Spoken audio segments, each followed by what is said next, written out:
Guys, so today we're going to be working with a spatula. I call it a turner or a flipper. I don't know what you call it at your house. And then I have a skillet, and then I took some just cardstock and cut out some various size circles, and I'm going to show you some different ways that you can incorporate academic activities along with this activity of eye-hand coordination. What we're trying to do is flip these like a hamburger or like a pancake. So let's just start with this blank one here. So you kind of have to get it up against the edge a little bit, and then you have to flip it over like this. And when you do, you can ask your child different shapes. Like, what shape is that? That's a triangle. Very good. You can also do colors. You do not have to write the word on there if you don't want to, but if you have a child that's beginning to recognize color words, that's fine.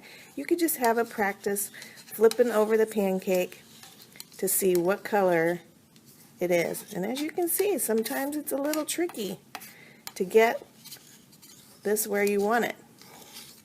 Mrs. Watson's having a little bit of trouble here. There, I got it. And you flip it over, and then you tell them red, or they'll tell you red.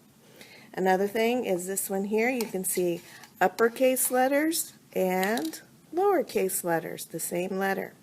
This one, you have your child count the dots. So 1, 2, 3, 4. They'll say there's 4 dots, and then they would turn it over and check to see if they were correct, the number 4. This one up here, I just got a magazine or a newspaper grocery ad and cut out something. And so you would ask your child, what is this a picture of? And they would say peppers. And then you can say peppers. What does peppers start with? What letter would peppers start with? And then they would give you their best guess about what letter peppers would start with. And it is, of course, the letter P. You have to be a little careful with some of these letters because when they turn them over, it could look like a B or a D depending on which way you flipped it. But you're there to help, and so make sure it goes the right direction. And then the last way is if your child is beginning to read, they might begin with simple, what we call CVC words, so consonant, vowel, consonant words, and then have them try to sound it out and guess what is going to be behind this picture.